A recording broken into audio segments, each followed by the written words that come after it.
छत्रपती शिवाजी महाराज की, भारत माता की। श्रीराम नवमी निमित्त गोंदवली इथं भरलेल्या वार्षिक यात्रेत यंदाही कुस्ती फडानं शौकीनांची मनं जिंकली।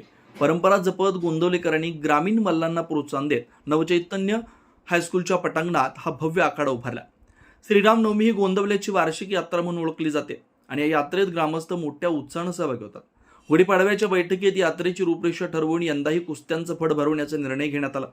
शुक्रवारी सायंकाळी 5च्या सुमारास समाधी मंदिर समितीच्या विश्वस्तांच्या हस्ते आखाड्याचं पूजन करण्यात आलं। यावेळी जिल्हा परिषद सदस्य सौ शीतल रणपिसे, माजी सभापती तानाजी कट्टे, उपसरपंच संजय माने, माजी चेअरमन जगन्नाथ कट्टे, अंगराज कट्टे, सूरज पाटील, सागर कट्टे, हेमंत हसपे, शिवाजी पाटील, तानाजी शिंगाडे, गुरुनाथ पाटील, एमजी कट्टे आणि वसीम तांबळे यांच्या हस्ते श्रीफळ फोडून कुस्त्यांना सुरुवात करण्यात आली। सुरुवातीला बालमल्लांच्या कुस्त्यांनी रंगत आणली आणि चढत्या बक्षिसांसह कुस्त्यांचा थरार सुरू झाला। सातारा, सांगली, सोलापूर आणि कोल्हापूर जिल्ह्यातील तसेच गावोगावच्या नामांकित मल्लांनी आपला दमदार खेळीनं प्रेक्षकांना खेळवून ठेवलं।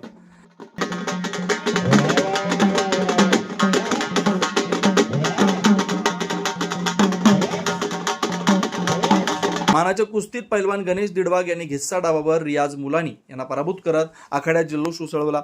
त्यानंतर शेवटची आणि सर्वाधिक उत्कंठ वर्गत कुस्ती पैलवान जावेद मुलानी आणि पैलवान राजेंद्र रुपनवर यांच्यात रंगली।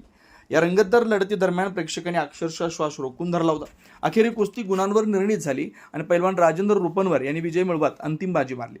महिला मल्लांच्या कुस्त्यांनीही या पडात विशेष रंगत आणली। पैलवान वृषाली पाटोळे हिनं वैष्णवी शिंगारेवर मात केली, तर शर्वरी पाटोळे आणि श्रेया शेवाळे यांनी आपली विजय नोंदवत आपली ताकद सिद्ध केली। यंदाचं कुस्तीपट यशस्वी करण्यासाठी लखन पाटोळे, बाळू कट्टे, चंद्रकांत माने, विजय पाटील, धनाजी कचरे आणि उदय काटकर यांनी विशेष परिश्रम घेतला। पंचक्रोशीतील कुस्ती शौकीन आणि ग्रामस्थ मोठ्या संख्येने उपस्थित राहून या थरारक कुस्त्यांचा आनंद लुटला। वस्तात विशाल खाडे आणि वस्तात शिवाजी महाडिक यांनी समालोचन करत त्या फडाला अधिकच रंगत आणली। गोंदवलीची कुस्ती परंपरा ग्रामीण क्रीडेला बळ देणारी आणि नव्या पिढीला प्रेरणा देणारी ठरते। अशाच महत्त्वाच्या आणि नवनवीन बातम्या पाहण्यासाठी आमच्या माणदेशी आवाज चॅनलला सबस्क्राईब करा आणि हा व्हिडिओ जास्तीत जास्त शेअर करा।